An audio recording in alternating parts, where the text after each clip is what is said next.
Black men, we need you.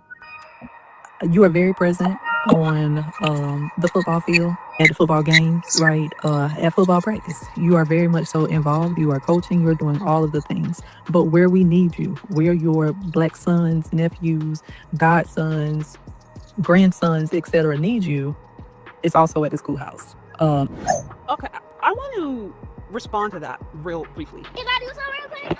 Talking about this idea in general of black women needing black men. I agree with what she's saying. I know out the gate, there's going to be some of you guys who are going to just look at this completely and say, this is all cap. Y'all just reaching back. Okay, bills must be due.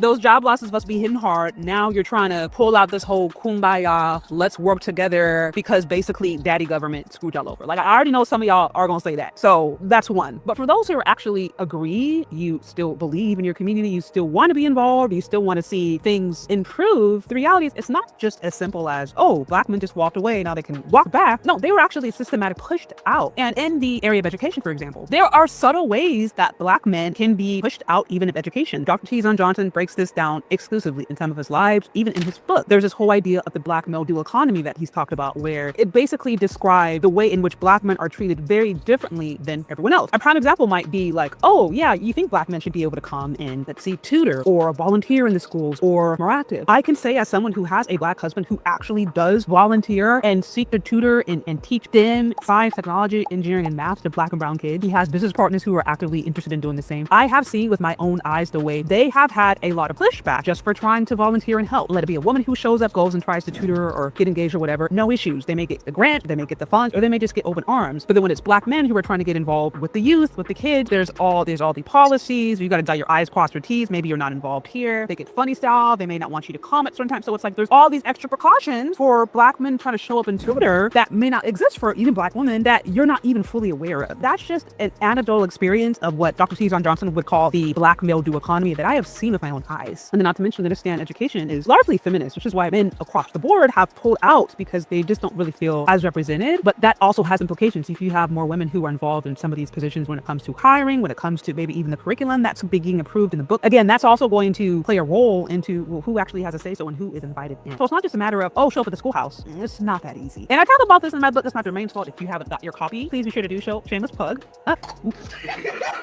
But I actually talk about this. I talk about the black male experience in education. So check out the book. Let me know what you think, your reviews, and let's see what else she has to say. Also present, worshiping the Lord at church. It's also present in the community.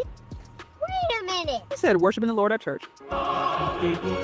Whew. Okay, as someone who has been in church the entirety of my life, and even to this day, there are multiple reasons men are not there. A big reason that I've observed is because a lot of men feel that toxic feminism has even took over the church. Like, I mean, you got men who feel as if they're not even being preached to anymore. Their issues are not even being addressed, and that it really become a way to service the needs of women, particularly single women, single mothers who are looking for someone to help them after they run into certain issues or run into certain challenges. Oftentimes they just feel like their needs aren't being met. They feel like there's actually not a space for them to be respected, and they actually feel as if male authority, there's not even a place for that at all. And again, these are just things that I've heard. Now, I know some of y'all are going to push back and say, what are you talking about? You have all the churches that are led by male pastors, but the messages they are teaching, are they speaking to the women? Are they speaking to the men? Who are they empowering? And one thing that I can say, as someone who's, me and my husband are actively involved in a church right now, and we are both under spiritual authority, we have someone that we answer to. One thing that I've noticed even about the bishop at our church is that he will never overstep the leadership of my husband. He will give counsel to my husband. He will give counsel to us as a married couple. My husband decides that there's something that's best for us, for the family. He won't overstep that. He will say, that's not my place. Unfortunately, there are churches out there who have had the reputation of not respecting the place a husband specifically has in the wife's life. And sometimes there's been times where even men go to church and marriages are broke up, or relationships are broke up because the woman now feels more affinity for the pastor than she does her husband. And there's just confusion around who to submit to. And so there's just, ultimately, there's some men who just, I feel like they're not being represented. They feel like there's not a space for them at the church. So I think more men would actually be drawn to that if they believe there is a space for them. And this is why, at the same time she's saying,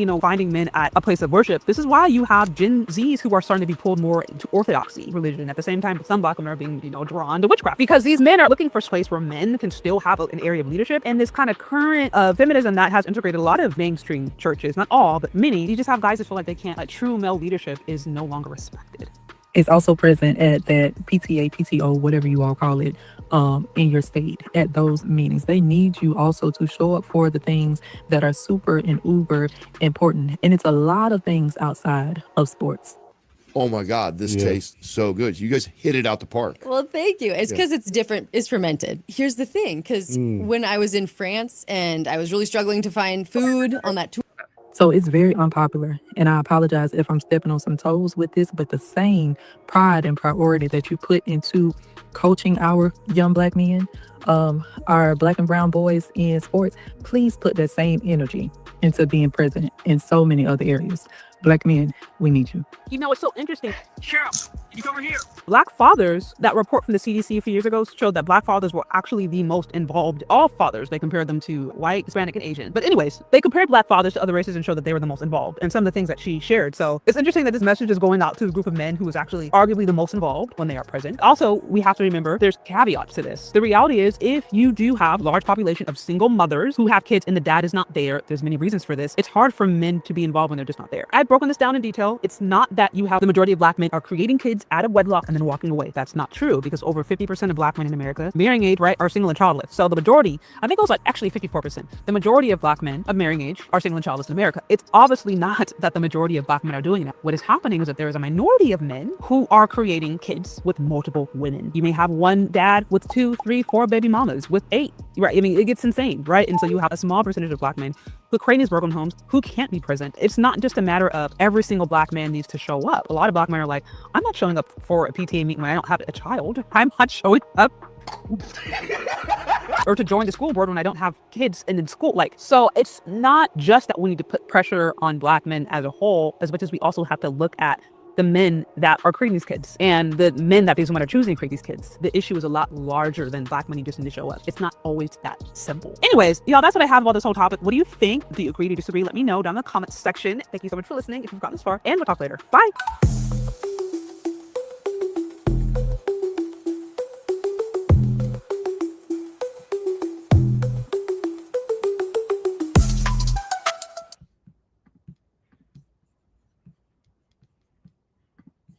All right. We are almost there. Let's stop acting like people are just living off of food stamps because they fucking want to, okay? If people had enough money, $200, $300, $400 extra to spare for food, they probably wouldn't want to be on fucking food stamps. You guys are ignorant as fuck and it's pissing me the fuck off. We shouldn't have to take care of your kids. Bitch, that's why we pay taxes. We don't get shit else for free. So why the fuck can our tax money go towards people who fucking need it? Food is not a fucking privilege. It's not a privilege to be able to eat. Bitch, you have to eat to survive. Don't piss me off, bro. No food stamps in November for Thanksgiving is insane. And it has to be a direct attack. I'm gonna tell y'all straight up like this. I just got that text that the link is definitely cut the fuck off for November. Y'all better stay the fuck out of my way in these stores. I'm walking out with carts and I'm not paying for shit. Before my kids go broke this bitch like Jock, I'm gonna be stealing like it ain't no tomorrow. I am going to go in that store, get everything I get regularly. I'm going to bag my shit up, swipe my link card, as soon as that bitch say, ain't no pin to balance on there, I'm going to walk the fuck Donald motherfucking Orange Man J Trump. I'm gonna tell you just like this. What the fuck you mean? Who ain't getting that goddamn food stamps to goddamn November? Cause I'm getting my goddamn shit. I don't know about the rest of you motherfuckers, but I'm getting my shit. Cause I'm gonna tell you just like this on Jesus Lamar motherfucking Christ. I will be at motherfucking Walmart with my steel toes on and my motherfucking helmet, and I dare a bitch try to stop me from walking out that mother. Trump, it ain't nothing like niggas been knew how to steal. Like, please, niggas, I'll go steal a whole turkey, bitch, and a ham. Like, what up? I don't know what the fuck wrong with Trump, but I don't know if he want war or not. But niggas is ready. Yo, the internet is not letting up. Y'all got me crying. Like, I ain't gonna lie. Like, it is like, damn, like, dang, like, niggas don't give a fuck, right? But at the end of the day, it's like, you feel me? I'm mad, but I got food for me. I got food for days. If you know me, you already know how I give it up. Freezer go crazy. But at the end of the day, shit, I'll go buy it or I'll go steal it. It ain't nothing. I steal all that shit. Shit, anyway. Y'all ready for the looting? The fuck is going on? I'm in tune this time. I ain't missing this time. Shit, I'm outside.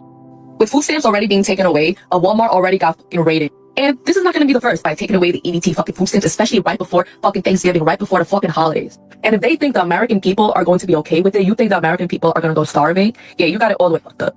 Expect way more fucking riots at the grocery stores, at Walmart, at Target, wherever EBT is fucking accepted at, yeah. Because apparently the only place that is still getting EBT is New York City and California. But what about the rest of the fucking thousands of millions of fucking people who literally depend on fucking EBT for food? And I heard Aldi is doing a Thanksgiving feeding of 10 people for only $40 freaking. And I don't know how true it is, but you know what? If it is, I'm so motherfucking glad. Mind you, Aldi is not even an American brand. It's a European brand. They don't even celebrate Thanksgiving. Yeah. If people have no food during Christmas, have no food during Thanksgiving. Like, they know exactly what they are doing. They want people to cause commotion. But these are just people who are fucking hungry. Like, I'm telling y'all right now, this shit is not gonna end in a good fucking way. If y'all are gonna sit here and think that people of this fucking century is gonna sit home and starve while there's mad fucking grocery stores around them, yeah, you got it all the way fucked up. I spent $600 on a top-rated purifier last month. By the second week, the musty Motherfuckers talk about they ain't giving enough food stamps. Bitch, I just ran out the stove. But I'm about to hoe. What? Y'all know I done ran out the store if that shit is bagged up. Come on now, just lying and shit. But that I'm premeditating. Bitch, I'm getting prepared. Bitch, yeah. For next month, my whole motherfucking Thanksgiving shit is gonna be pushed out. Bitch, I'm a YOLO that shit, bitch. YOLO, bitch. I'm a motherfucker get the motherfucking strength that day. Cause I be scared to steal. But bitch, I ain't gonna be scared that day. Bitch, I swear to God, bitch. I might start going up in that motherfucker, pushing that shit out and start doing like Thanksgiving packages. Come with a ham, a turkey, one come with the dressing, mac and cheese side, all that type of shit. Be on the lookout, bitch. For real. I went from having $1,100 EBT every month, and that was just with 4 children, to 0. Now, how the fuck am I gonna feed my children? Was the first thing that came to my mind. Then my inner voice was like, girl, you been feeding these children with or without food stamps before you got food stamps, so you could still do it. Like, I told y'all I was gonna take y'all to a food bank with me. When I tell y'all I just left a community event, I'm about to go to another one. I came home to take a break because, baby, it's hot out there. I told my children to Google some food banks that may be open or maybe open next week, you know, so I could take y'all with me. When I tell you they Googled it and they was taking me there, they was GPSing me, tell me why I pulled up at the food bank and with no food bank. So y'all gotta be careful with a GPS take y'all. Cause I went to the food bank and there was nothing there but an abandoned building on the other side. But the dot where the pin where the food bank's supposed to be at, it looked like where Pennywise lived at. It wasn't a church, it wasn't a building, it wasn't a house. It was a tunnel with trees and stuff grew over it. I just knew I was about to bring me a box of food home today. But I promise you them children get a meal every night. Whether it's a lonely sandwich, some noodles. Y'all act like y'all don't know how to make struggle meals. Do I need to start a series on how to make a struggle meal? I think I'll do that. And no, because y'all stay tuned because I'm going to show y'all the event we went to earlier. And I'm going to show y'all the one we're going to tonight. And all I did was Google events that's going on in this state, today's date, and they popped up. They had a clothes drive, and they also had the trick or trunk. It was so hot out there. After they trick or trunk, I had to use the bathroom. The building was closed, so I didn't go to the damn, I can't even talk. I didn't go to the clothes drive. And when y'all go to the clothes drive, make sure y'all watch them clothes. It's just like Goodwill. Also, Salvation Army will give you vouchers for clothes if you need clothes. So check with your local Salvation Army. When I come back later, I will post all the Greenville, South Carolina resources because that's all I know. That's home for me. So if you're in Greenville, South Carolina and you need help, make sure you tune in tonight. Baby, I got a buku list of stuff. The Miracle Hill give you furniture for your house if you don't have it. They give you food. They give you clothes vouchers. There's no way anyone should be hungry or without anything with all the resources that's out here. Baby, we just got to find them and put their pride to the side. We all struggling. Everybody need help in some kind of way. EBT? You know how many bitches I know that got like 9 kids and depend on that shit? Cousin, did you get asked the same question all day? All day long, all I've been asked, did you see? Did you see? Did you see? Did you believe this is really happening? Apparently, the government shut down. Everybody been getting alerts with the EBT that there will be no funding in November. Do you not understand the riot that is fixing to cause? Do you not know all these people that thought it was a shutdown, that, oh, we're going to make these people listen to us, these people going to do what we say, Okay, you thought they were still in your stores. Wait till you take the stamps away. I'm done. I'm done with life, and it's all Jermaine's fault. It's always Jermaine's fault. I'm done.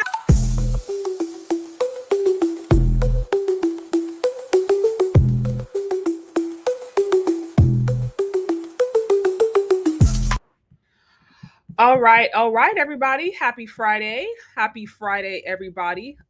This is. Can y'all hear me? What's going on? This is gonna be a very, very last minute. I'm gonna try to keep this short and to the point. I don't have a ton of time, but I've been meaning to talk about this for a little bit, and this is just like my first moment being able to address it. So like, share, subscribe on the way in, as always, if y'all like what's going on here. Also, you can show some love on the Cash App, Venmo, Shay Sade. Y'all know the drill. So, anyways, I wanted to touch upon this topic real quick. Should Black women make a deal with Black men? And this comes, I think, specifically just as a question related to many of the changes we have seen just even this year, the mass layoffs that disproportionately impacted Black women who are finding themselves at higher risk for eviction and homelessness, many of them who are on their homelessness journey. That's another topic for another day. Van life, I've done plenty of topics on that.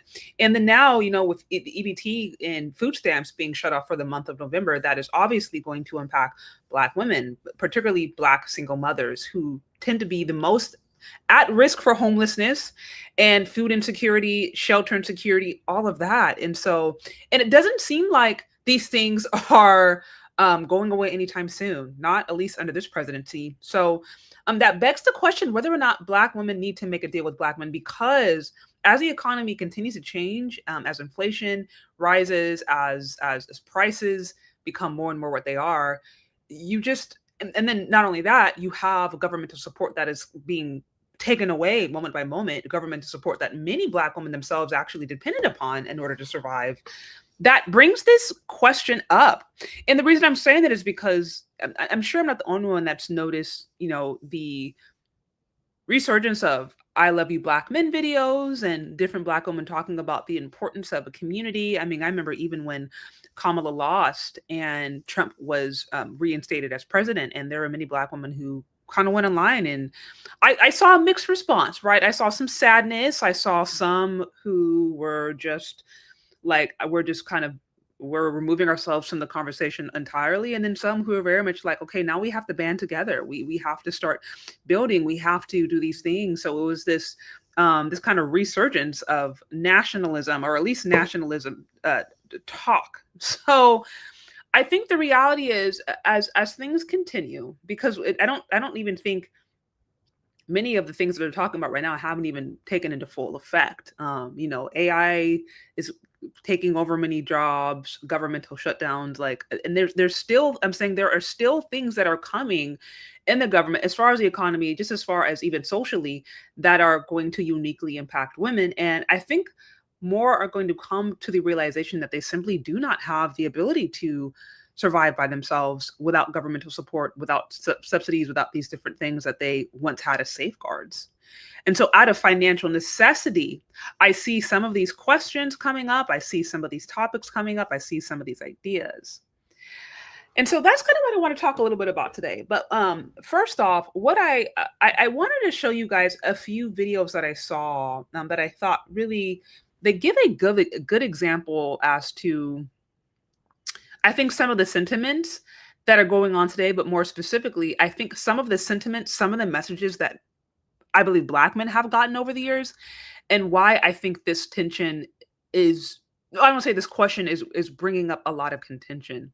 Because on one end, what I'll hear is Black women recognizing the need for community, Black women recognizing the need even for Black men to build or do whatever. And at the other end, you have Black men out there who are very much uninterested. I see many of you guys in the comment section talking about there is no deal, there is no conversation. No, it's time to date interracially, SYSBM. And so there's been a lot of Black men, for quite some time now, who have already made it clear that they have no desire to try to rebuild, repair, or even uplift the Black community. There's been a lot of rhetoric around that. There's been a lot of conversations.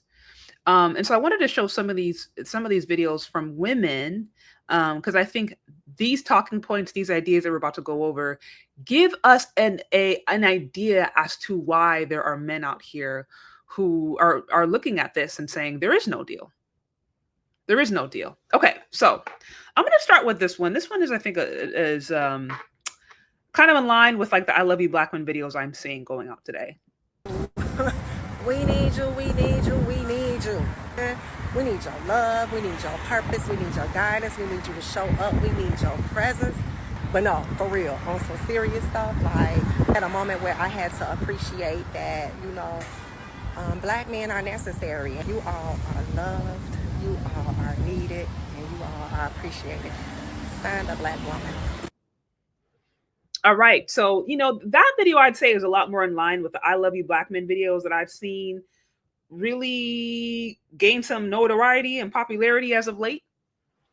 But let's go across this one that I saw that I thought was kind of interesting. Be rich. Y'all want to Beyonce and Jay-Z. Y'all way out of your Okay. This might sound horrible, but I'm kind of giving up on the black community. On one hand, y'all just want to be rich. Y'all want to Beyonce and Jay-Z. Y'all way out of your problems, which okay. Or y'all just want to like be on some 1965 civil rights, Black Panther, like violence, and then that's going to get us equality and equity. We're on a whole new playing field, battleground, and y'all are not with us. Y'all are not there. Like, and then on top of it, anti-intellectualism has fully taken its course within our community. Y'all be on here like, oh, we're tired of the think pieces and we're tired of like intellectual discussions. Okay, at that point, there's nothing that we can literally do for y'all people. Like, I don't understand what the black community wants. Like, it's like y'all really just want to sit around and participate in trauma bonding behaviors where y'all just like complain about America. And it's like, oh, the white man, which like you're not wrong, but like we don't ever do anything about it. Like, we just complain in hopes that if we complain enough, we're gonna like get equity and equality, like, or if we're just mad enough, or if we just like talk about it enough, or piss enough white people off on the internet. Like, I don't know what y'all goal is. Like, it feels like there's nothing we can do for y'all. We being like people who want to use their minds to kind of envision a plan or a path, but maybe that's just me being lacking optimism. And I haven't fully given up on the community yet, but I'm really close. Okay, so I wanted to play that real quick. I mean, that was a short one. I think she's kind of echoing sentiments of many black women that I've heard that are kind of like, there is no community. I don't believe in the community. Nothing has been built. Nothing is going on. Y'all just want to complain. Now, to be clear, oftentimes when there are talks around building the black community, the onus is on black men. I don't think anyone's really expecting black women to go up and build all of these institutions. Usually the conversation is black women have done so much already. Black women have held it down. Black women have been the backbone of the community. And so oftentimes when there are complaints about the black community not being at a certain level, it's always based upon what black men have not done. So while she didn't necessarily say black men, the way I would read that is, the black community, aka primarily black men, are not building. All they're doing is making excuses, and I'm tired. And my initial response is, if you are a black woman who's not married, or you're not creating a family, or interested in creating a family, then I don't really know that you can have larger conversations about the community seriously, or at least be taken seriously, because a community is made up of families. And if we can't get step one, as in a black man and a black woman learning how to work together in a functional and healthy marriage, if we can't get step one, there is no community. So as far as I'm concerned, any talks around community need to start with repairing the ability of black women and black men, getting along. And there are many reasons as to why that is in disarray, right? And I can talk about that a little later, but I just wanted to give you guys a quick summary of what she said and just some of the different complaints. Now, here are some ones. Let me see if I can find this. Now, here's another one that I thought was really interesting, where it's a woman talking about specifically why black men need to build, and why specifically black women don't need to be involved in that process. Black women don't even want to support black men anymore. Like, they don't want to hold us down anymore. They want the end product and then sue. So what's the problem with that? Haven't we struggled enough? Haven't we built you up enough? A lot of you slid in my DMs, yeah? And shout out to the men who are genuinely working hard to better themselves and figure this thing out. There was two types of men that were just riding through my DMs, and it became very, very apparent to me that the real issue here is a lot of you black men, not all of you, but majority of you, have no sense of purpose. And you haven't got a clue what you're doing in this life. Okay, let me I had to stop here, because the whole thing about it, here's a woman talking about why black men essentially need to build, and specifically why black men need to build, why black women don't. And she, notice how she starts off that black men don't have a sense of purpose and black men don't really have vision. So here's the thing that I've noticed for Black women, I think in particular, who are not satisfied or are not happy with what they believe Black men have done. The thing is, the men today that have the means, the resources, the time, and the skill set to actually do that are not motivated. They are not really motivated by and large to build for a community that they feel doesn't respect them, doesn't honor them, and doesn't really care about the humanity. And, apart from like Pan-Africanist or, the national Pan-Africanists, those who I think are just, are about global unity or things of that nature.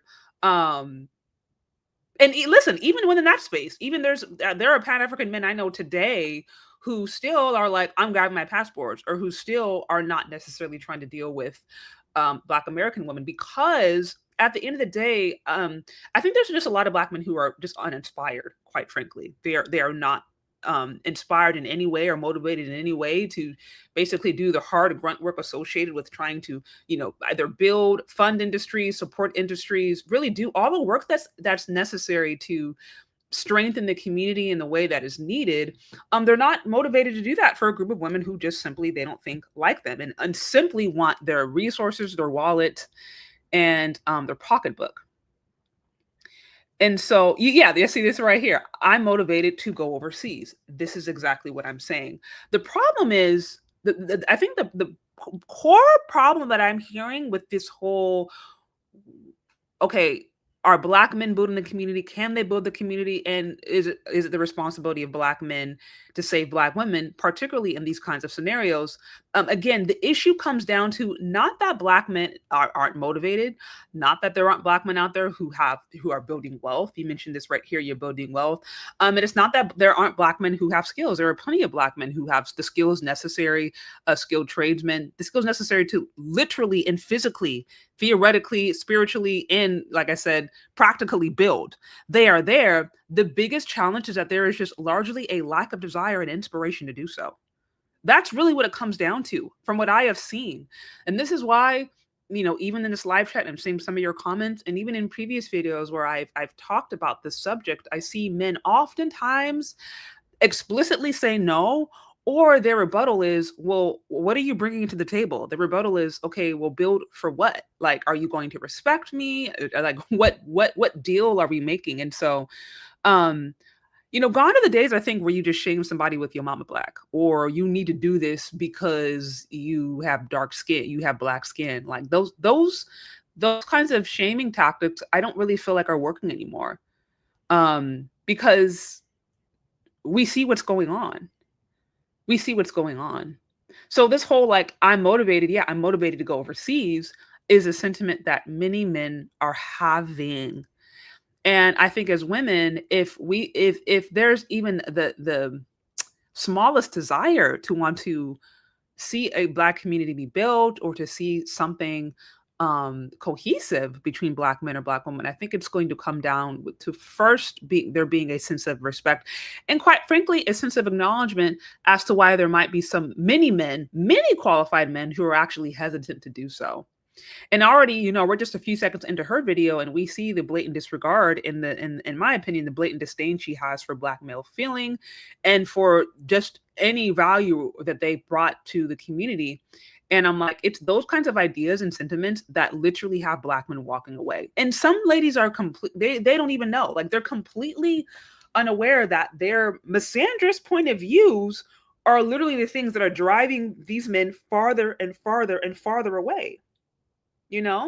So, okay, let me continue. But before I do so, guys, like, share, subscribe, social above on the Cash App, Venmo if you want, or also super chats. Again, if you guys would like your comments to be read, best way to do so is for super chat.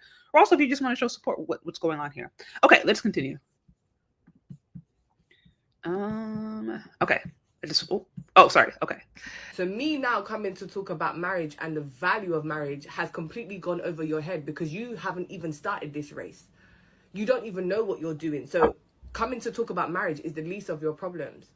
A lot of you are just living for attention and validation. You're creating businesses that you don't even understand, right? And you're creating businesses because you want validation from next man. It's about validating from men. It has nothing to even do with women. So I honestly have no idea what she's talking about. Like, again, just taking this just taking what she's saying off of face value, like literally it makes no sense. If we are to have a conversation about a Black community and marriage is not a part of it, then like what are we doing? Because notice how she just said, oh, you know, you can't even talk about marriage because da, da, da, da. And I'm like, well, if you're not talking about marriage, if you're not talking about family, there's no community. So then therefore if there's no families, there's no community, therefore there's no conversation. So for me, I'm like, I don't understand what she's saying at all. Literally nothing she says makes sense. Yeah, you said she's just projecting. Maybe that's that. No, I don't. Again, I'm just taking, this is just one video. I don't know the full context, but this particular clip, this particular context makes no sense. There is no community if there's no families. If there's no cohesive families working together on a mass scale, there is no community, there's no conversation. Secondly, to completely and totally overlook the many, many, many contributions Black men have done over the decades, even up to this day, is incredibly, incredibly demeaning. And oftentimes without any institutional support, any institutional help, and any institutional and any of the support that Black women have, oftentimes in spite of that. So to completely overlook that is very disrespectful. And many men, many of you guys who, you know, are listening to me, that's what you feel. And here's the thing about it. I think Black women are so in the dark about this because we didn't grow up in a community or in a society that was all about trying to bring equality or equal representation. It wasn't about, okay, you know, we're looking at these stories, we're looking at these things, and we're hearing the female perspective, but we're also hearing the male perspective. We're hearing both sides.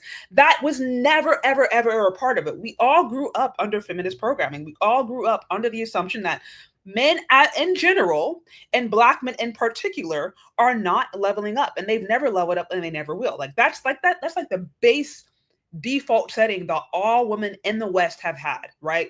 In America, in the UK, all of that, right? And I know she has an accent, so I'm assuming she's from the UK or something like that. But nevertheless, in any of these Western countries, that is the default setting. So you are cultivated in an environment that naturally does not trust men or doesn't really respect men or masculinity. And then now when the going gets tough, we want to turn to the men that we've essentially disrespected for quite some time and say, well, why don't you build? Why don't you help us? Why don't you do that? And I think that's where these conversations go a little left. They go a little left because I do genuinely believe that there are women who are completely clueless as to the toxic culture that has been cultivated when it comes to relationships, and particularly when it comes to how we view men, how we view masculinity, and how we view Black men in the Black community.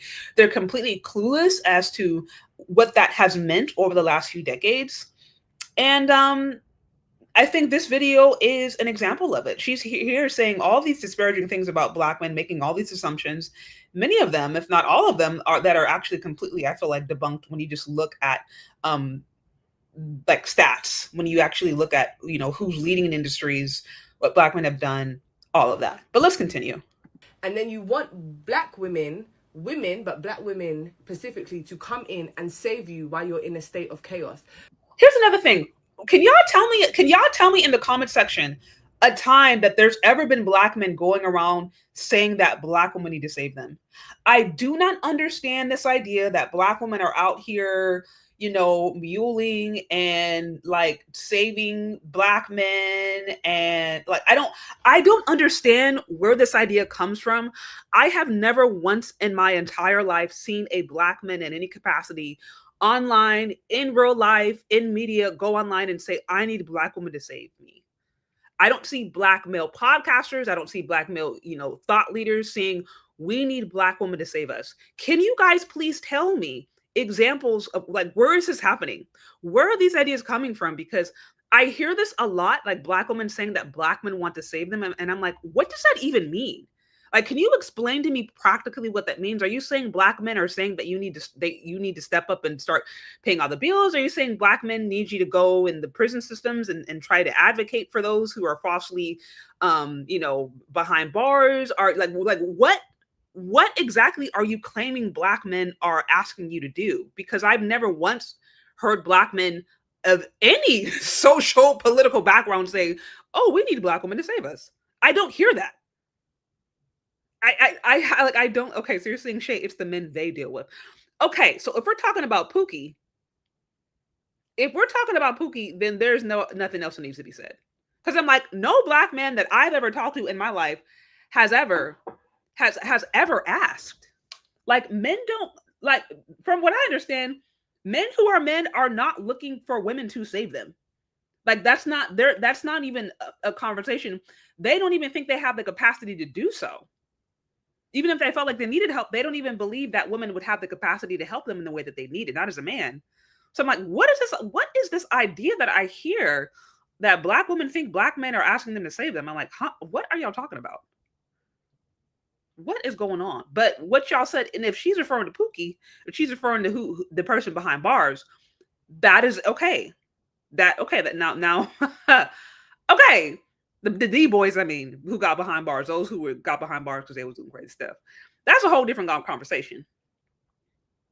Shout out to you, by the way, Emmanuel Mac with the $4.99. It says, been following your channel for a couple of years. Just wanted to show support. Thank you so much. I really appreciate you. That go the money. That go the money. Thank you. I appreciate it. Okay. You guys, if you like what's going on here, like, share, subscribe. You can hit some love on the super chat. Or also, y'all be sure to check out my merch. I dropped some new merch recently. It's not Jermaine's fault. I'm getting the winter collection in. So, okay, let's continue. Let's see what she has to say. Bearing in mind, at this point, majority of you are like 35 plus. Some of you are even hitting 40. No sense of direction and purpose, and you want women to come in and save you. And this is the problem. This is why we keep getting comments like Black women don't want to ride with us or grind with us from the bottom anymore. Because the bottom you've built no foundation. You are living for validation and attention, and you want women to come in and save you. Me personally, this is not about feminism. This is about common sense. I believe in supporting a man 100% because I think men and women need each other, especially in this society. I believe in supporting a man. I do not believe in building up a man. There is a difference, and I believe in building up a fruitful man.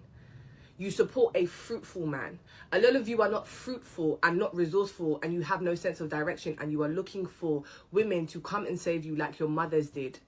But it's a different type of love, and you have not understood that yet. The reality of it is a lot of you are just living for the next man. You are not living for yourselves. Okay, I'm going to go back real quick because I think she said something without saying it. Let me see if I can find it. Let me see if I can find it. I do not believe in building up a man. There is a difference. Believe in supporting a man 100% because I think men and women need each other, especially in this society. I believe in supporting a man. I do not believe in building up a man. There is a difference, and I believe in building up a fruitful man. You support a fruitful man. Okay, so I think the person I think this comment sums it up. It's the men they deal with. Because what's being said without being said is that, why are you around dusties? What she's describing is a kind of dusty kind of men that these ladies want to avoid. Fine, granted. Black men, look, well-to-do, Black men who are on their purpose or on their grind, they don't want to be around dusties either. So my question is, as a woman, why are you around dusties? If the only men that you are around are men who have that kind of behavior, why are you around them? What is going on? Because like what she's saying without saying is that she's surrounded by men who sounds like they're not on their purpose. This is not all men, by the way. This just happens to be the kind of men that she's around. So then why are you around a whole bunch of different dusties? Why are you surrounded by dust? What is going on? Because, let me tell you, this is not the kind of men that I'm around. Men that I talk to, that I know who I'm in personal relationship with, do not have this psychology. Even if they could be in between jobs, they could be, trying to build wealth, they could be going through hard times, but they are not going out of their way to ask women to save them, and they are not confused about their vision. That's not. So I have to ask women who continually feel that they are surrounded by small-minded men, why are you around small-minded men? Why? That's what I'm thinking. A lot of you are not fruitful and not resourceful, and you have no sense of direction, and you are looking for women to come and save you like your mothers did. But it's a different type of love, and you have not understood that yet. The reality of it is, a lot of you are just living for the next man. You are not living for yourselves. You have no Living for the next person. I'm just like, what are you, huh? sense of direction, and you have no sense of purpose, and you are looking for a woman to come in and save you in your state of chaos. And there's a lot more of you and who are pretending to have this life figured out, and you don't. And you don't listen. And you don't really want to have help because your ego will not permit it. So I think she said enough. She said everything she needed to say. She's around dudes who are not on their purpose, who their life is a mess. They may be homosexuals. They may have just got out of prison. They may be on their way to prison. They maybe look the part. They maybe have the energy, the swag, the sex appeal, whatever. But they don't have any of the components needed to actually be a functional husband, a functional leader, a functional man. None of that. They're dusties. They're quote dusties unquote. Like, right? That's that they're that type. So again, my question is, if you are a woman, continue to find yourself around dusties. Why? Why are you in the company of dusties? I would largely encourage you not to be in the company of dusties. And if that's what you attract, why? Why? That would be my question. But again, the reason I wanted to play this, I'm playing you guys these different examples, but I want to kind of just give a refresher of the kind of environment we've been in, for quite some time. I showed you the little, cute "I love you black men" video or whatever, which is something that I'm hearing a lot right now. I'm hearing more "I love you black men" compilation videos. I appreciate you confirmation videos, which I think are cute. I don't necessarily see there's anything wrong with that inherently, but there's context to it. And I'm just showing you guys some videos that I've seen that I think perfectly encapsulate the narrative that's been going on for black men for quite some time. So what we saw in this video was just, I think, a woman, she's referring to black men not voting the community, basically. And it's the same thing. Black men aren't building because they're dusties, because they're this, because they're that, because they're that. There's the other example, the first video I showed you. This is another black woman talking about why she's giving up on the black community because all they want to do is talk about entertainers. Nobody wants to build. Nobody wants to do anything. And so here are two examples of black women who very much want something and are disappointed from the men for not providing it. And my thing is, I think there's this theme of black women wanting something from black men, wanting them to build, wanting them to step up, particularly in times like this. EBT cards are being shut out, less governmental support, people are getting evicted, people are being laid off, AI is taking over jobs, inflation. Where are the black men? Where's the community? Where is the safety net? And the thing is, from what I've noticed and from what I've heard, black men who have the capacity to build, to create those infrastructure, to create those programs, to create those safety nets are not interested in doing so because they're largely uninspired. Black men who have the resources and the means to actually do that are not interested in doing it here. This is something that I'm consistently hearing.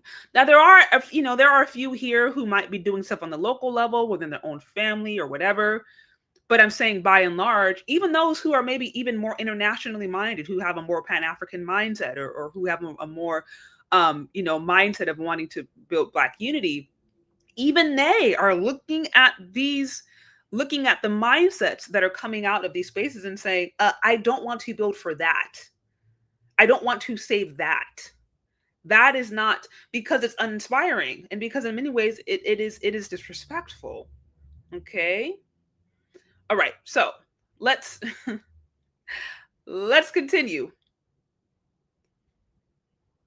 Our sons how to build houses and not just teach. So this is here she's talking about building. Black men teaching black sons how to build. Yet again, this common theme.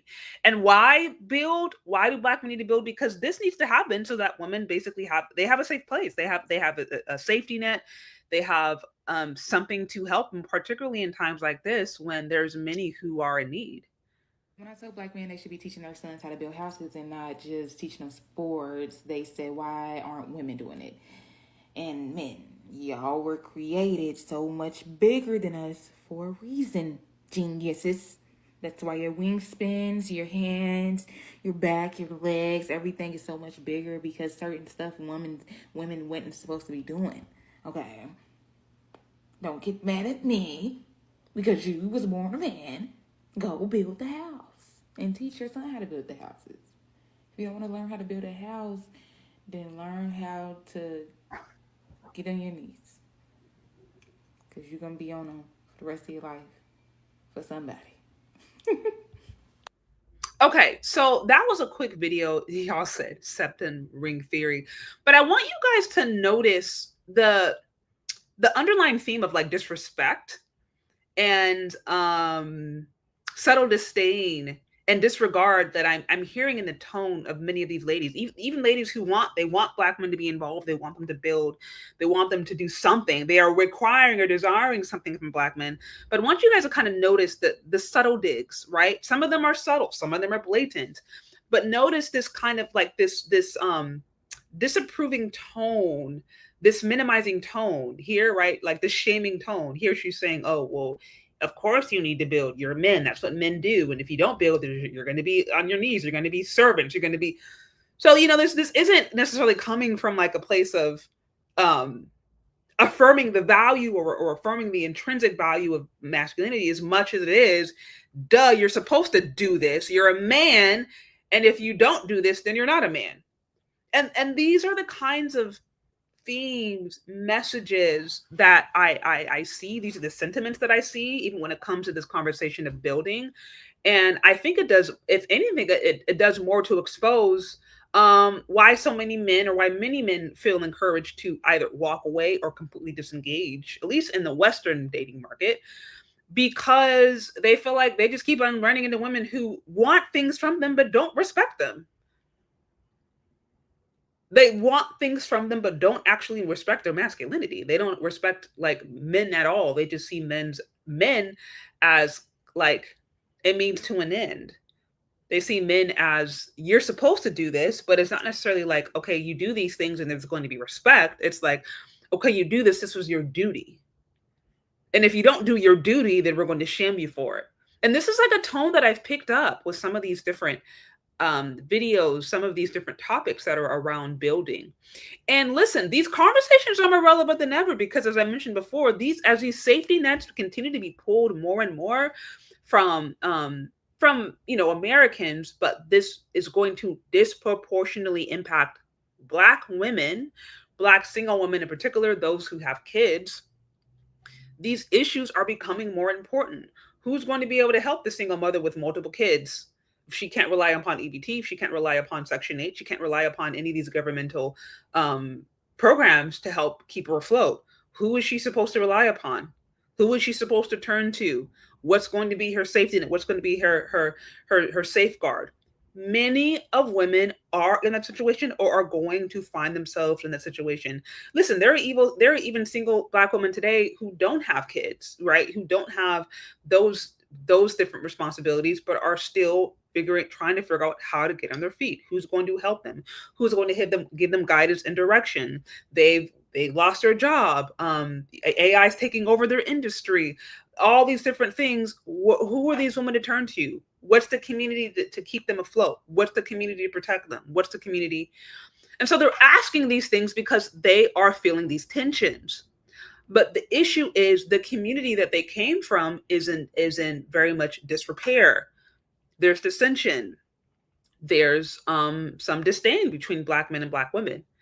And we're seeing, even on the side of some of these ladies, that much of the disdain is also coming from their point of view. Really, like I've said before, the issue is not that Black men can't build as much as it is many of them today are uninspired to do so. And Black women having a hard time, losing their jobs, going without food is not inspiration enough for many of these men to just, do a mass turnaround and all of a sudden build. Many of them are not willing to do that for a group of women that they feel blatantly disregards and disrespects them. Some of them are actually going to look at this as justice. You know what I mean? So that's what I thought about this video that really, really stood out to me. Okay, now here's another one. Are not partaking in the wealthy life. Now I want to play this. I wanted to play this real quick. Here's context. This video, I feel like, represents the primary message that Black men have heard the society has heard in general, probably the last 60 years. Probably the last 60 years. Now, she's just sharing her story, but I would argue that this general message is something that we've all heard. Black men as a collective are not on the level of Black women. They're not. And what are the reasons for that? Or not the reasons for that. What does that mean Black women are to do? So, what I'm going to play for you is, again, this is like a common talking point. This, she's sharing her perspective, yet and still her perspective is like hook, line, and sink with a common narrative. The places that I go, our men is not there. They are not partaking in the wealthy life. You know where they are? Behind the counter, sweeping up the floor, cleaning up the bathrooms. And I refuse to be part of that life. Not when I have my life together. I have my own money and I'm able to do whatever I want to do when I want to do it. And it's so many beautiful women that is accepting the dust bomb that's sweeping up the trash only because he's dicking her down. So these ladies keep on telling on themselves. A couple of things that she said. Basically, Black men are not on my level. And because Black men are not on my level, I therefore am not obligated to stay where they're at. They're sweeping the floors, they're doing these manual labor jobs. I am not obligated to do, I'm not obligated to condescend to their level. That's essentially what she's saying. I wanted to be clear that Black women who make it to this level of status or economic success or economic stability usually do not have the expectation to go back and build the Black community. Right? I don't see Black women looking at Serena Williams to try to build the Black community. I don't see that. I don't see the onus being put on her. Okay? But for when Black men reach a certain level of success or have a certain level of economic stability, the onus is usually on them. And listen, many people might even be in agreement with that. Many people say, yeah, it is the job of men to build. It is. But here's the thing. She goes to say, I have my own money. I have my own job. I have my own this. I have my own that. Basically, I don't need to be around these dusties. I don't need to be around these men. And I'm not trying to help them elevate. No, she didn't say, oh, I'm seeing all these men who are in manual labor, but these are smart. You know, they have a lot of potential. I want to help invest in them. I want to help see if they have businesses of their own, maybe I could help support. I want to get them connected to the right resources. She didn't say that. This wasn't a mindset of like, I want to help build those Black people, Black men who are in different classes. I want to help elevate them. It's no, my money's my money. They're over there, and Black women need to do the same. So the reason I'm mentioning this is because this is the message that has been told for how many decades now? Black men are not in my level. My money is my money.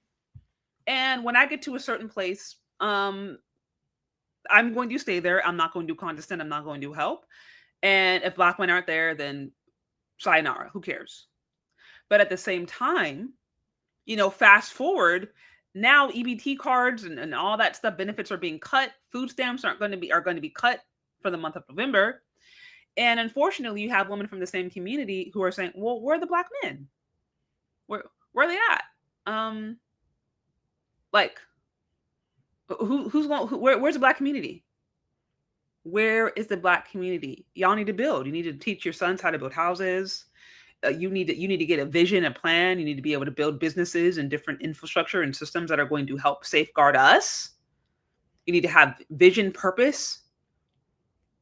So there's all these things that Black men need to do when times get hard for Black women. But I'm saying is we've had a history just strictly through narratives, through ideas, through messaging, media, and just through general, I think, ideologies that have been promoted and proliferated, that when Black women get to a certain space, it's their money, it's their right, and they get to enjoy that on their level and do their thing. Black women who are able to climb the corporate ladder or get to a certain level of economic success, the onus on them is not to build. The onus on them is not to build. The onus is on Black men.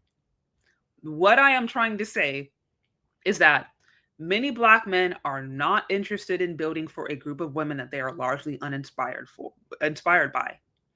And what I've shown you guys in all these different clips are, I feel, either subtle or blatant examples of having either disrespect, disregard, and disdain for Black men.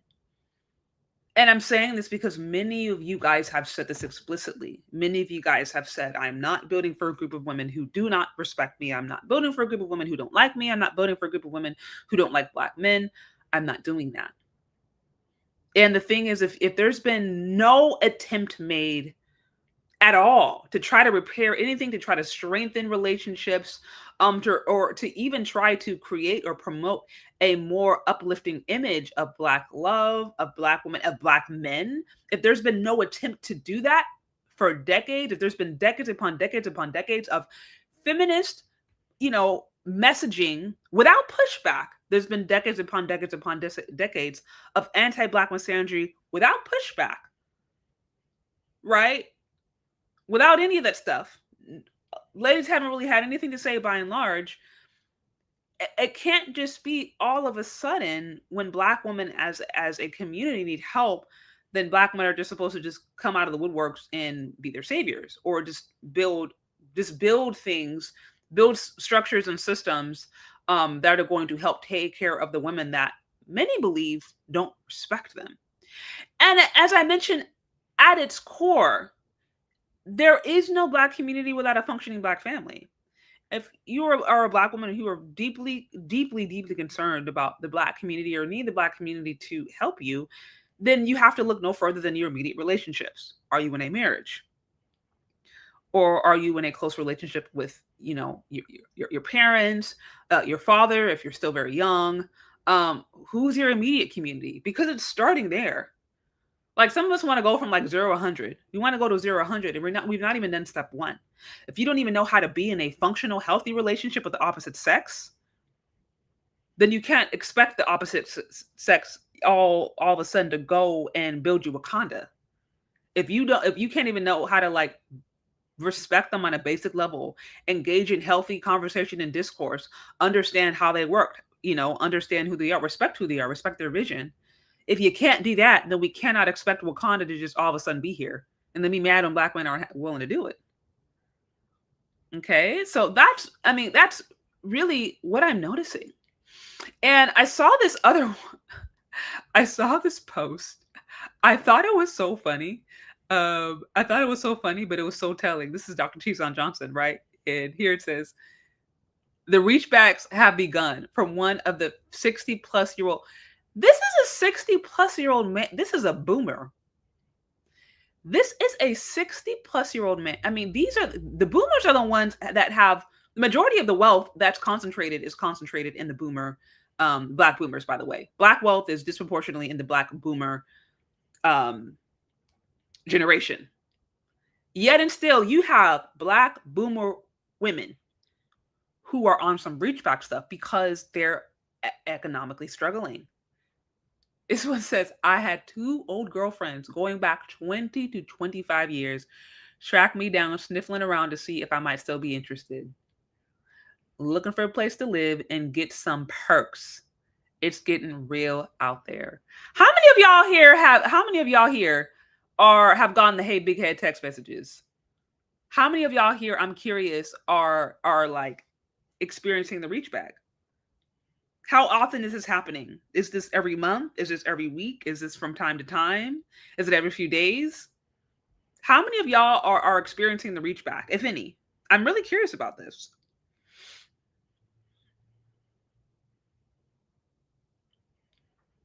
So with that said, let's see this right here. He said everybody is over 60. This to me, which is really sad, and this might be another conversation for another day about what does it look like for older Black women?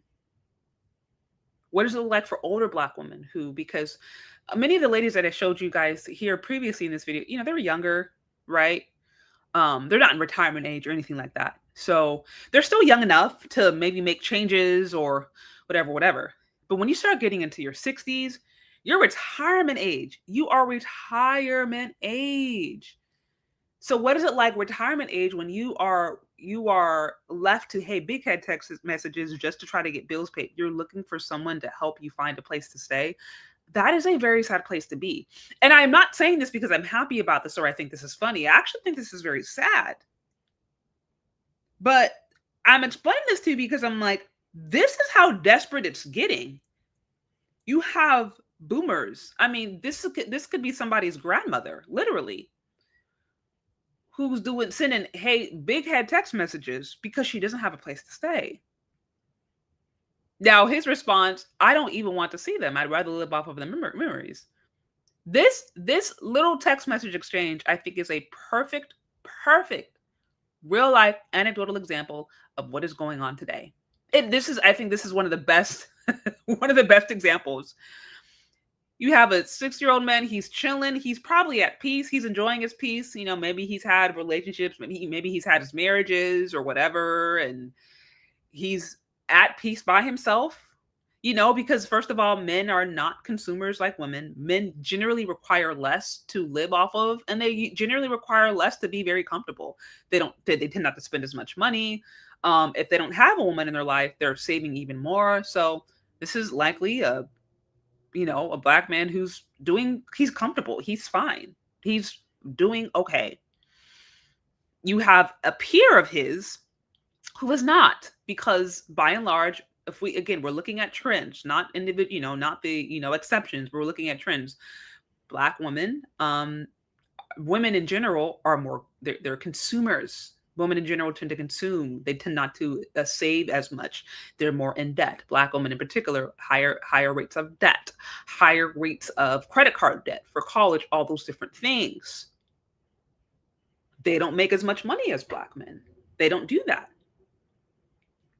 So this is a perfect example of what do these things translate into in real life? Because it's one thing to go online and spew all this rhetoric, talk about how either you're leveling up as a Black woman or Black women as a collective have leveled up and Black men need to do this, right? It's one thing to go online and just say a whole bunch of different dumb stuff, right? It's one thing to say y'all need to build because, we've done enough and it's about time. So it's one thing to do that. And then it's another thing to get to a point where, okay, see, life gets real. And you were staying afloat off of governmental support. But now that's being removed and you do not have a safety guard. And your only response is to try to pander to a group of men that you actually never really respected. And the thing is, many men are aware of the grift. As I mentioned before, there are many individuals, many men. Here he says, I'd much rather live off of the memories. Why would he much rather live off of the memories? That probably gives him more peace. The thing is, if a guy gets to a certain part of his life and he has peace, he's experiencing peace in his life. The last thing he wants is a chaotic woman who's just trying to take his money. And like I said, you get to where you're 60 and you're sending, hey, big head text messages and trying to negotiate for perks. That's not a deal that men of really any standing, professional standing, good standing, are going to want to deal with. They would much rather peace. And this is the wall that many ladies are running into. And like I said, I think it's a deeper, in my opinion, exposure of the fact that ladies are looking to be saved. I believe many ladies are looking for help to be saved, for community safeguards from the community they have not been cultivating, they have not been feeding into, they have not been uplifting. Put another way, Black men are not motivated to try to build for, save, help, uplift a group of women that has disrespected them, that they feel dislikes them, that they believe has no regard for them, that has expressed disdain from them. Black men are not motivated to build for Black women in America. By and large, Black men are not motivated to build for Black women as a collective. There are Black men who will build for their families if they have them. And this is why I'm saying I think if we are to have any conversations around community and, let's save the community, or let's help the community, and the community needs to come together and help these women, and the community. There is no community without a functioning family. If Black women and Black men cannot work together in a functioning family, then there is no community. If you can't get to step one, then you can't do it. And if what you have been saying for the last however many decades is this, places that I go, our men is not there. They are not partaking in the wealthy life. You know where they are? Behind the counter, sweeping up the floor, cleaning up the bathrooms. And I refuse to be part of that life. Not when I have my life together. I have my own money and I'm able to do whatever I want to do when I want to do it. And it's so many beautiful women that is accepting the dust bomb, that's sweeping up the trash only because he's dicking her down. right, what I'm saying is, if this is what they've been hearing, because you guys notice that, you notice the message in here. Black men are not on my level. Therefore, I am not going to condescend to these Black men. Put another way, I am not going to go down to where they're at. I am certainly not going to help them. I'm not going to encourage them. I'm not going to invest in them. I'm not going to do any of the things Black men would be expected to do if they were in her position and they saw Black women who were, in lower positions. I'm not going to do that. My money is my money. My money is my money. And again, I think most men are okay with this. They're like, if this is what women want to do, fine. They're like, we agree. We're in acceptance of this, fine. But you can't have this messaging for however many decades now and then come along and then say this. We need you. We need you. We need you. We need you. We need your love. We need your purpose. We need your guidance. We need you to show up. We need your presence. But no, for real, on some serious stuff, like at a moment where I had to appreciate that, Black men are necessary. You all are loved. You all are needed. And you all are appreciated. Find a Black woman. Right? So I'm like, it's not really going to fly. It's not really going to fly.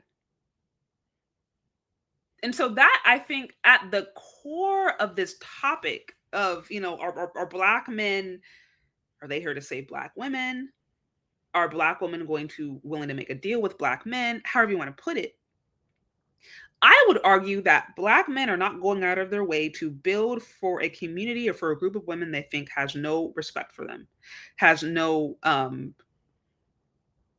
regard for them, has shown through their actions, not through what they say, through these cute videos or through these compilations, has shown through their actions that they don't particularly care about their masculinity. They are just now in a position that they need help.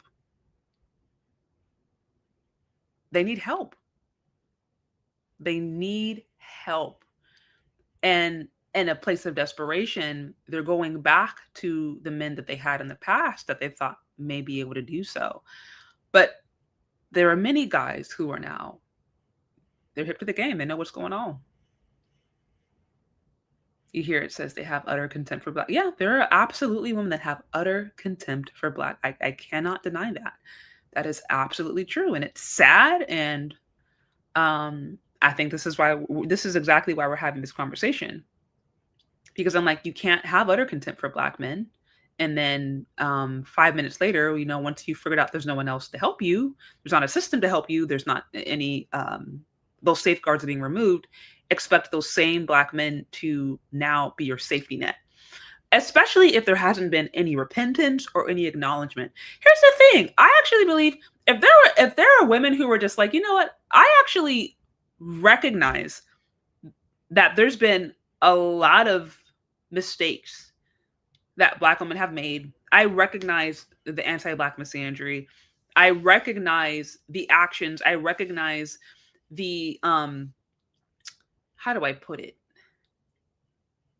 I recognize the ways in which I have engaged in disrespect for you. Personally, as a whole.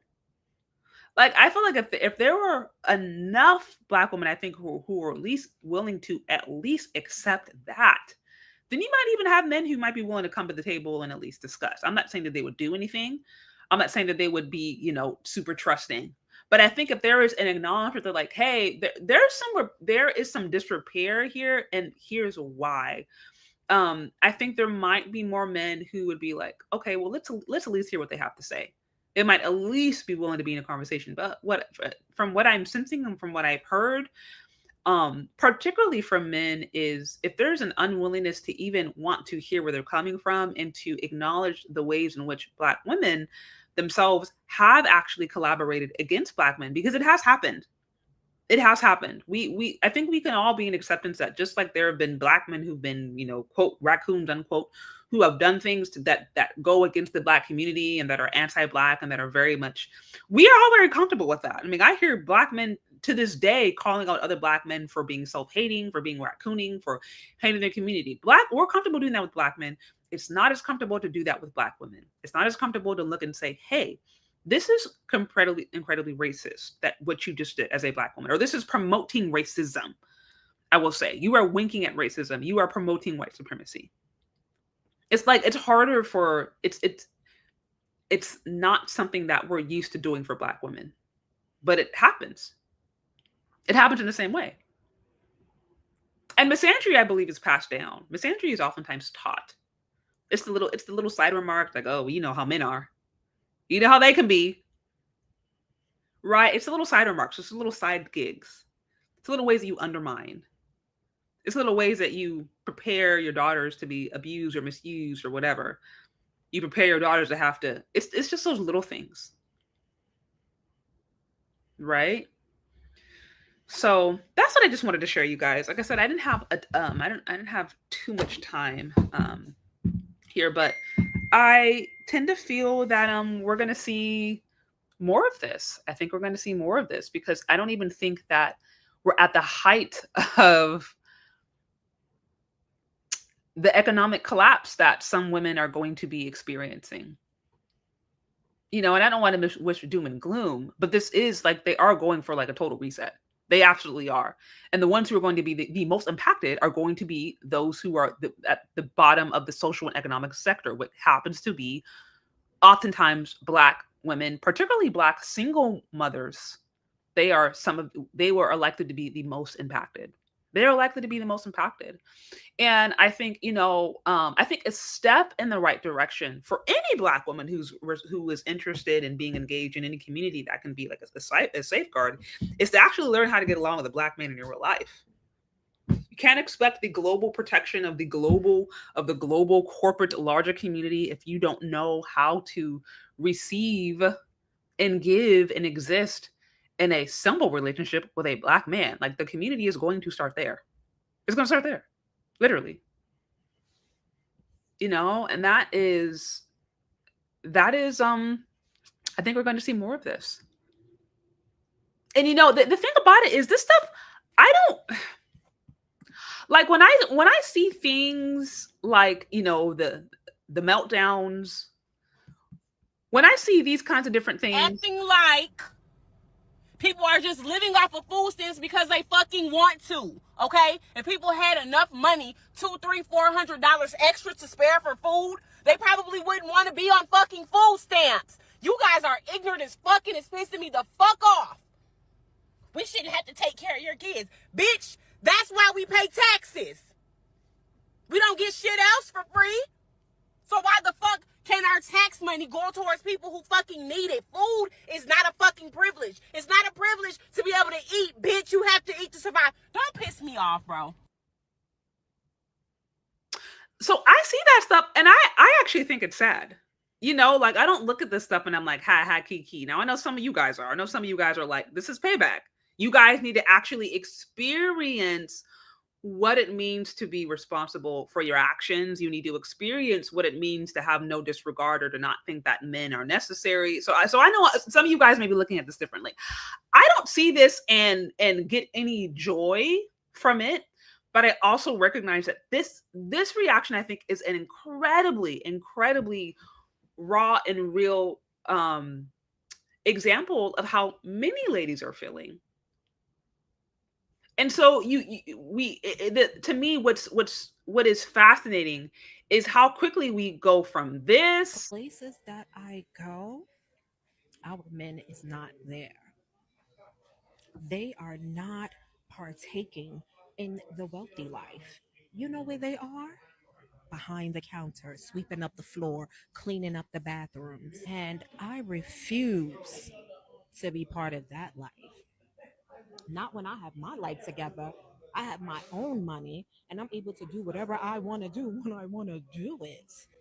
And it's so many beautiful women that is accepting the dust mom that's sweeping up the trash only because he's dicking her down. So you see how she's talking about how she's so elevated, right? You see how elevated and liberated and wealthy. And this is something that we've heard for how many decades now? So how you go from that to this? No motherfucking orange man J Trump. I'm gonna tell you just like this. What the fuck you mean? Who ain't getting that goddamn food stamps in goddamn November? Cause I'm getting my goddamn shit. I don't know about the rest of you motherfuckers, but I'm getting my shit. Cause I'm gonna tell you just like this on Jesus Lamar motherfucking Christ. I will be at motherfucking Walmart with my steel toes on and my motherfucking helmet, and I dare a bitch try to stop me from walking out that motherfucking store with my Okay, to the Walmart door greeters who like. So again, these are just real modern day examples, right? But I'm just trying to show you guys the messaging that's been going on for quite some time. The messaging that's been going on for quite some time. We all know that we exist in a culture that is feminist, and misandry is not considered a crime. Anti-Black misandry is par for the course. That is just a standard staple dish, right? It's just gonna be there.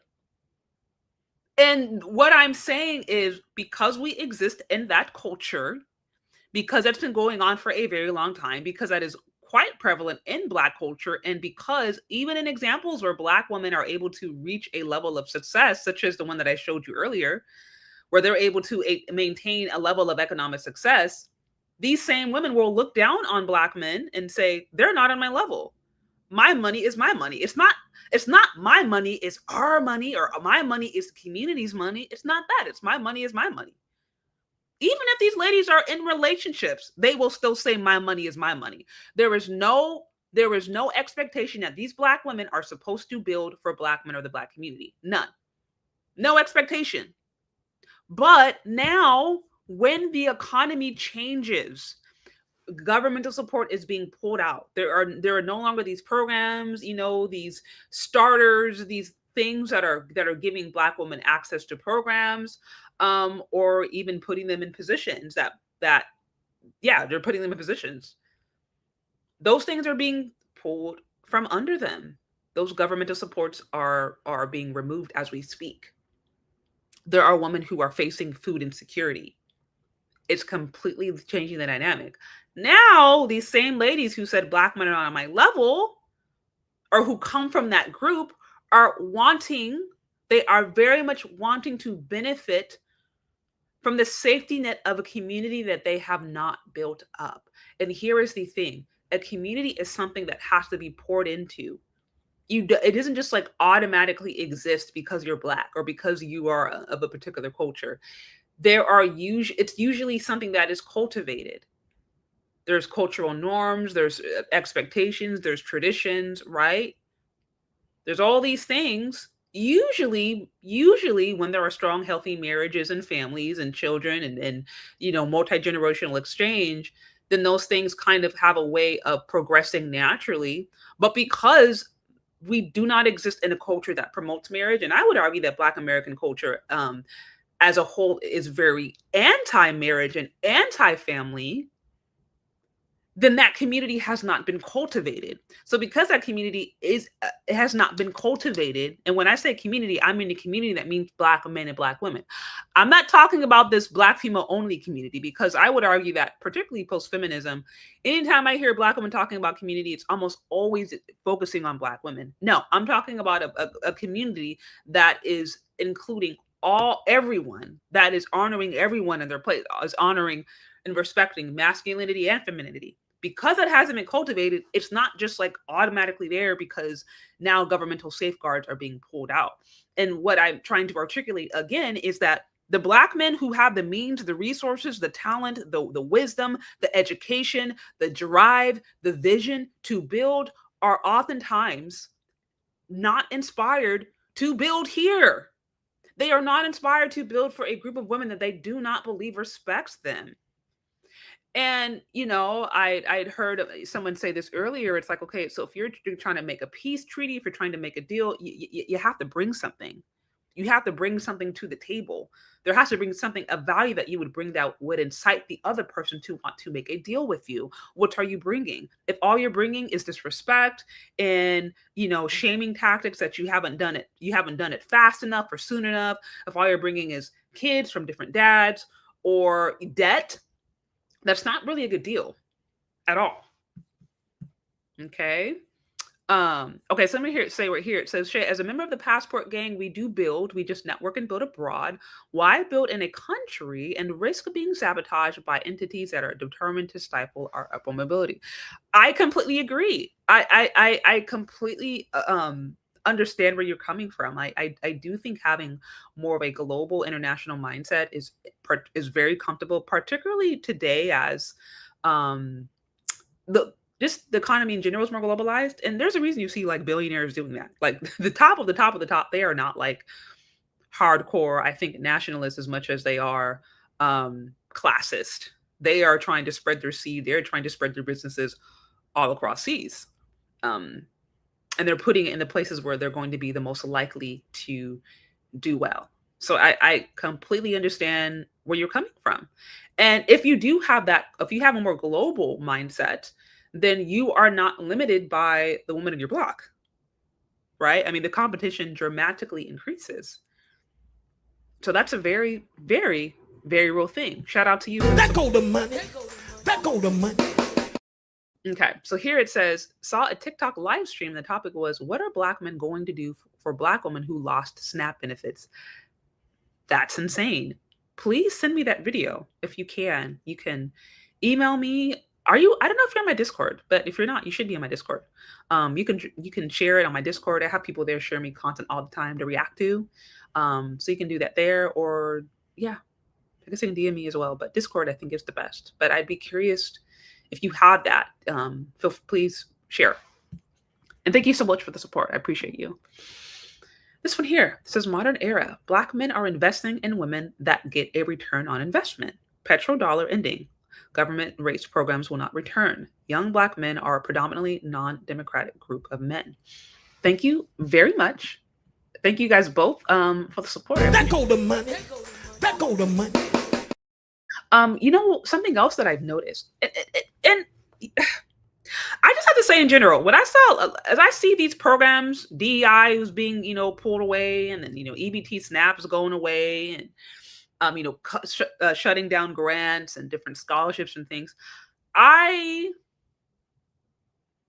again, I can just speak in my own experience. I don't see Black men going online crashing out. I don't. It could be there. It could be there and I'm missing it. It's not in my feed.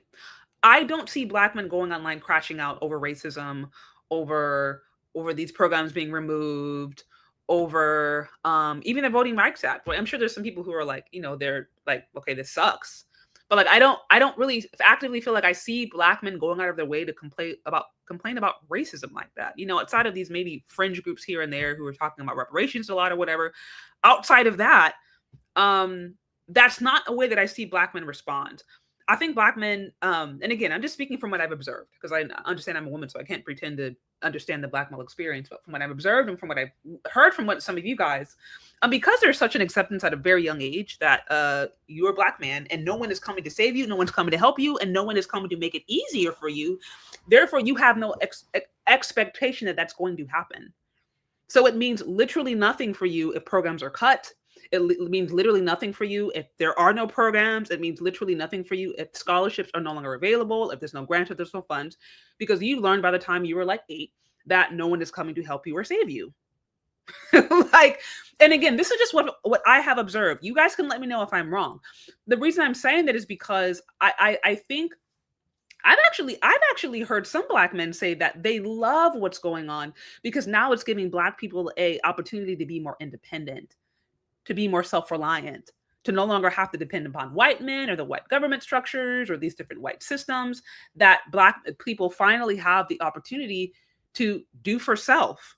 The way that they did, honestly, before, really before, I think the mass integration, that they have the ability to do that without really any interference. And so I've actually heard some black men be very excited and kind of see this as a level of opportunity to go back and do what should have been done for or what should have been cultivated.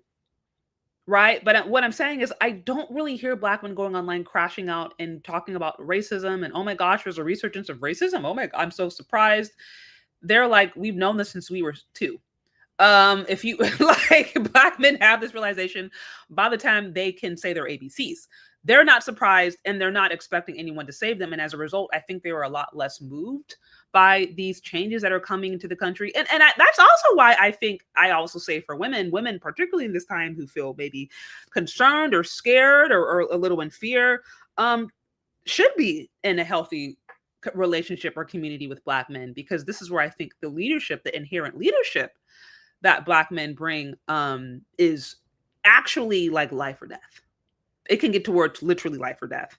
But at that point, you have to learn how to get along with them. You have to respect them. You have to love them. You have to honor them. You have to be willing to listen to them. And not everybody is wanting to do that. Shout out to you here. It says, I'm just tired of it all. Did a relationship live earlier and got burned out in 2 hours. Shout out to you and your consistency. All good. All good. Yeah, like I said, I've been meaning to talk about this, and I had a little free time. I was like, let me do this before I don't, because my schedule's always changing. Okay. Here it says, yeah, it's crazy how just 3-4 years ago, black women was moving forward without black men.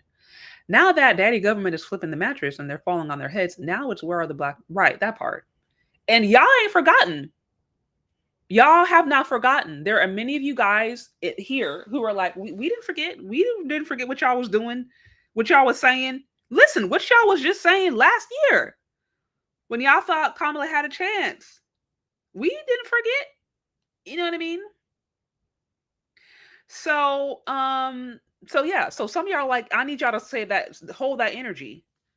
I need you to hold this energy. I need you to hold this energy right now. This energy right here. I go. This one. Our men is not there. They are not partaking in the wealthy life. You know where they are? Behind the counter, sweeping up the floor, cleaning up the bathrooms. And I refuse to be part of that life. Not when I have my life together. I have my own money and I'm able to do whatever I want to do when I want to do it. And it's so many beautiful women that is accepting the dust bomb that's sweeping up the trash only because he's dicking her down. Right. So some of y'all are just like, I need y'all to hold the same energy.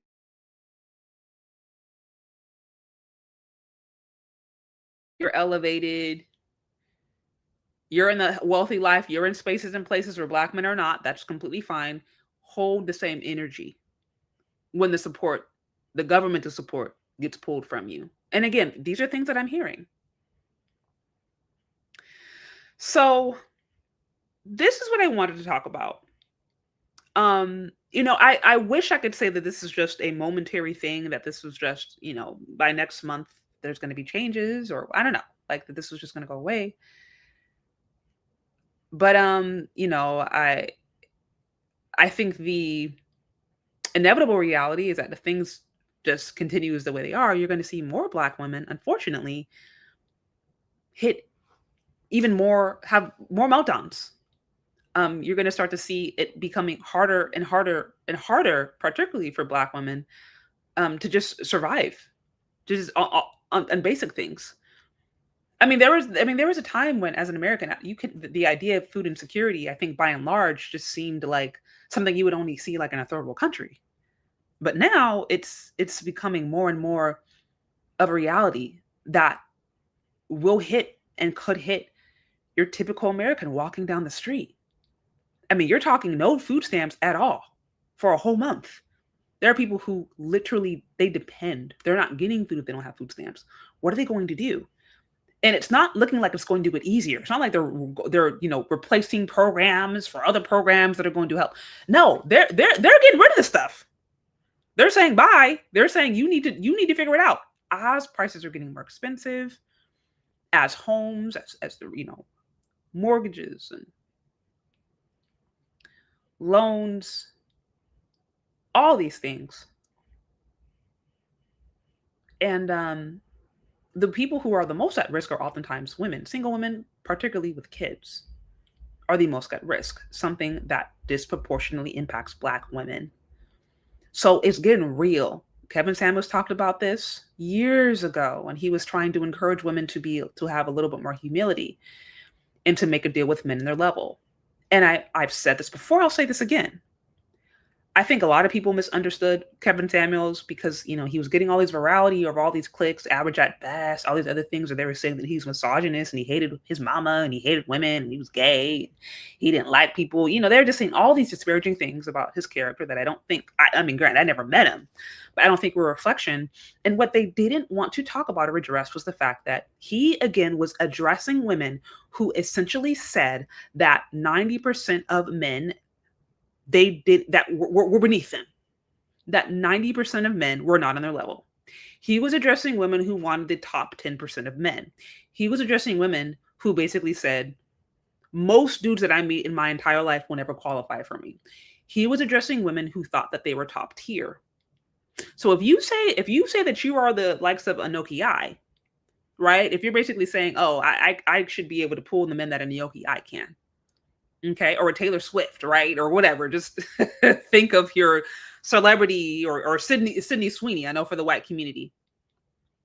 If you are saying that you're that woman, then you better become with that energy.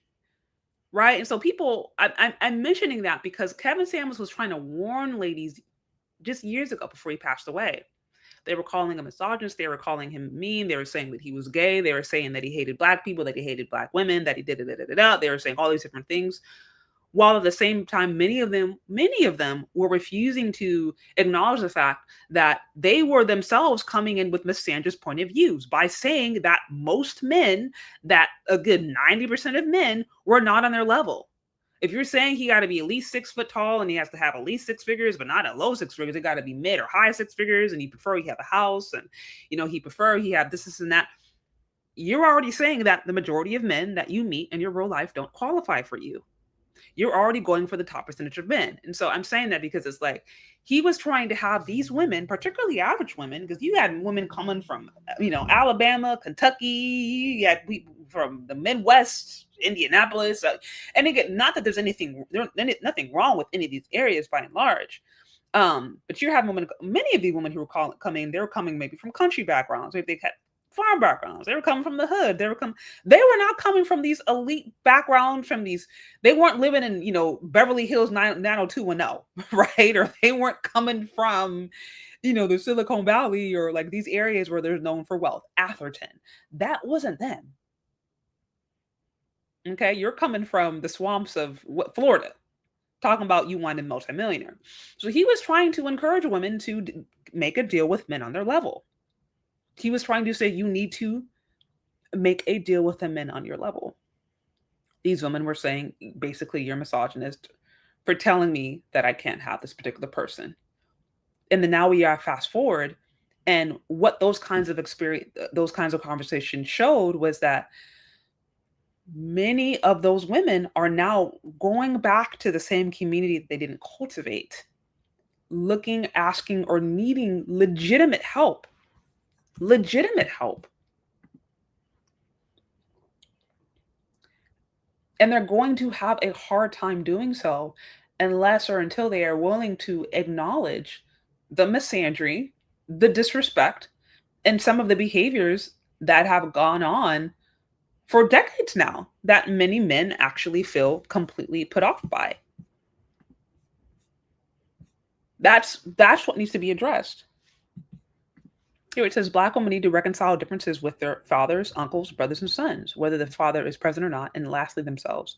They also need to help a man help them and help each other, or it's game over. So I agree. I think you do have to start at home. You have to start at home. Now, sometimes there are situations in which that are beyond the control of the woman, where maybe she can't really. Maybe there's not much reconciliation. Maybe she doesn't know who the dad is, right? Or maybe he's not in a place or space where he can do that. But I do agree where it's like you have to first get real practical, start with the people in your family, start with in your own individual life, learning how to have healthy and functional, sound relationships on your own real life is key, because that's where the community is going to start.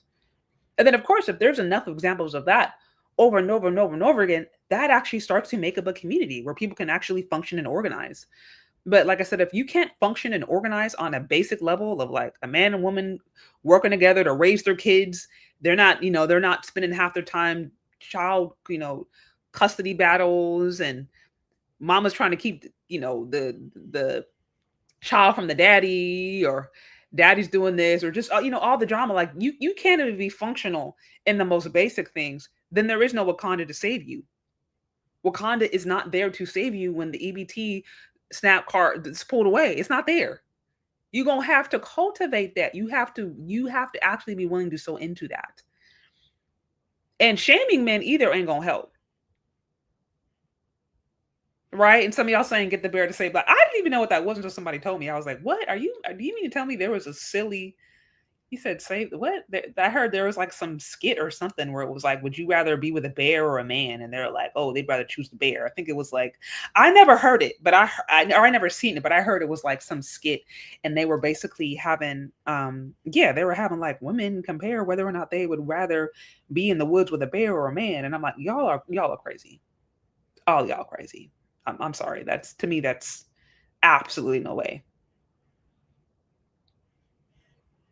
So, yeah, he said, Kevin Samuels calls it the winter is coming. Elijah Muhammad called it the fall of America back in the 90s. Yeah, you're absolutely right.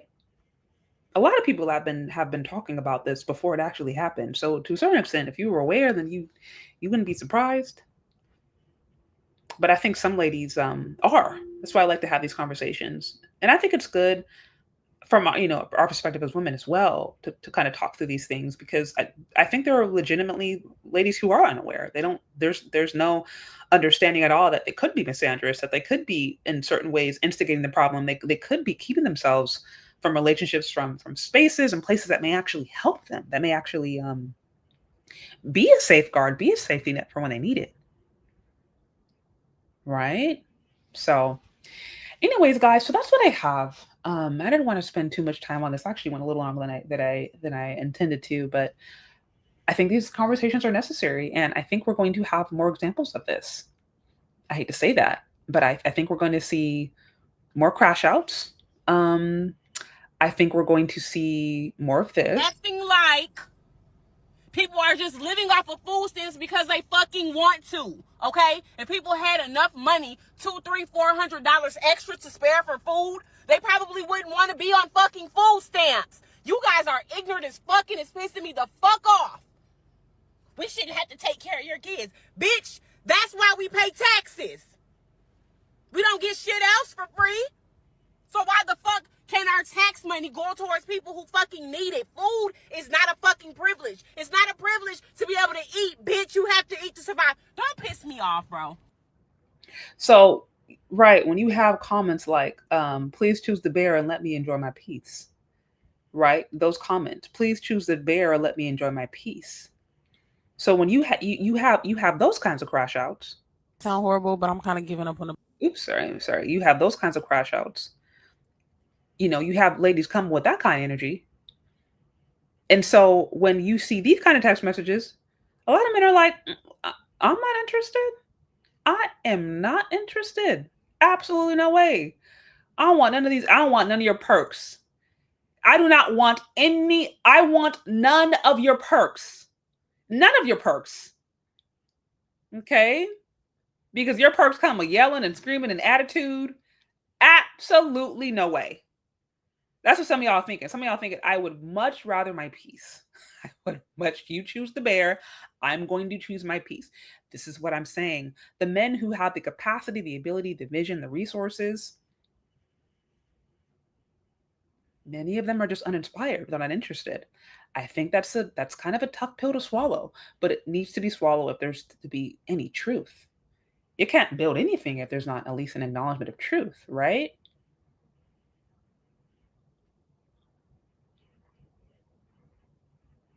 Okay, this one right here, it says, which AI, which is our technology actually called EI, not AI, the powers that be has just opened Pandora's box for us brothers. It's a beautiful thing. AI makes getting to the money way more easy. Yeah, to a certain extent, AI it's, how do I put it? I agree with you. I think especially if you are a forward thinker, if you are a visionary, a leader, then you're looking at this and you are, you may be, I'm gonna say rebranding yourself, but you're evolving. You're evolving, you're changing with the times, you're adapting, you're seeing the opportunities. But you have to have the mindset to do so. Some people are looking and saying, oh my gosh, AI is taking my job, this is competing with me. What do I do? What do I do? So I think it's about how you look at it. But this is where leadership comes in important. Listen, I'm going to be very candid. There have been times where I'll hear a report, I'll hear something, I'll see something, and I may get afraid. I may be like, oh my gosh. And I talk to my husband, and he's completely unbothered. And then he shares with me his perspective, and I'm like, oh, I didn't think about that. I couldn't have come up with that, but okay. And I'm like, well, he's the head of the household, he's our leader, so that okay. And I really do think intrinsically, especially when it comes to like pressure, when it comes to how to navigate under pressure.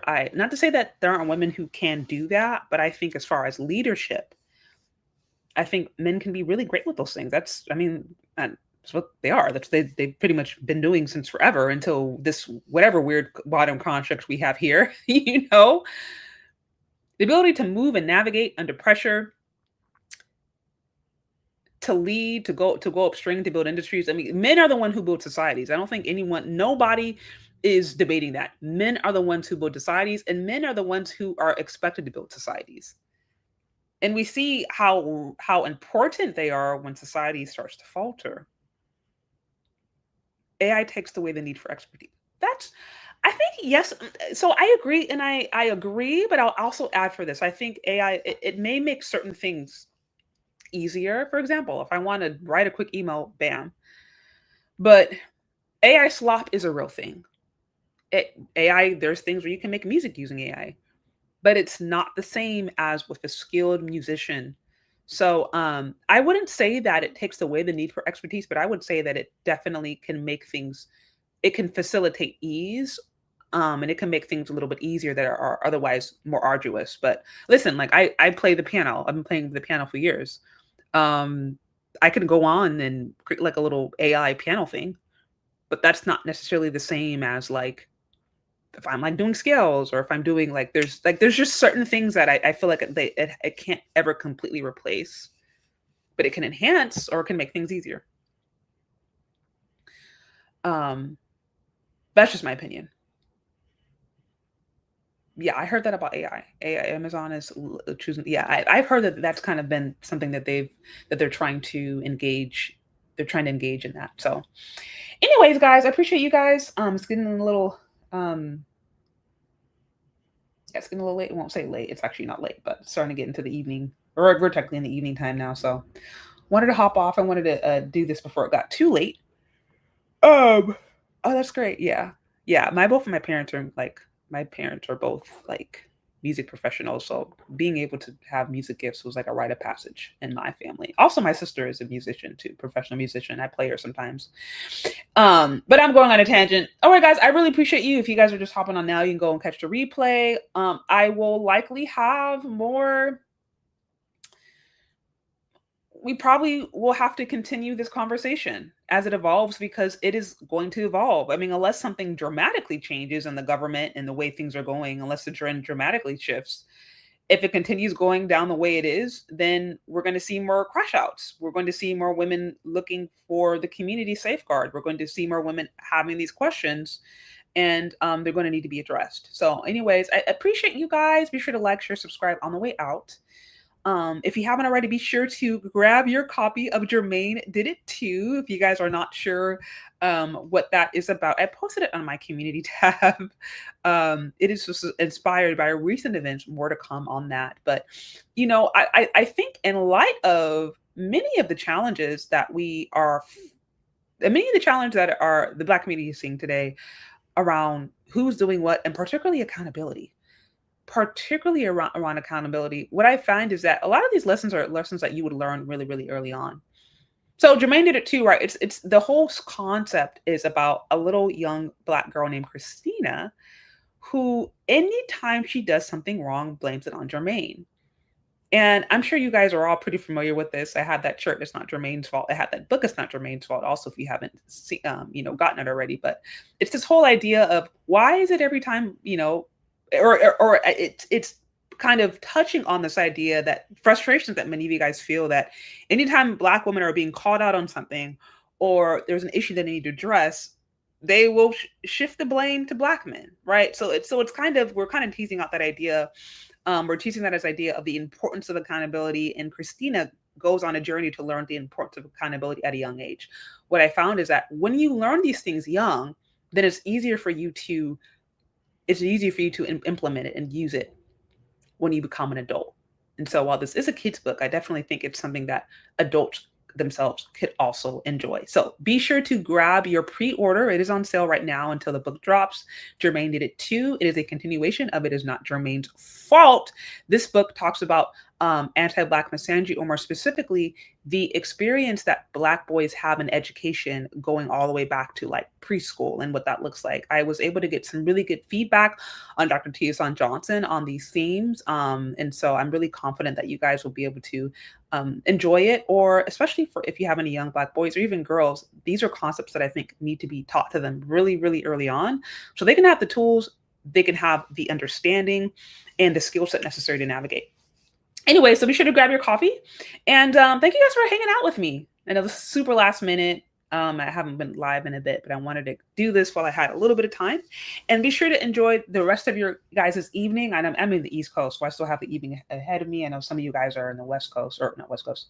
I'm in the West Coast, I'm sorry. Some of you guys are in the East Coast, so I know it may be really late, but yeah, enjoy your evening, enjoy the rest of your weekend, and we'll talk later, okay? Bye.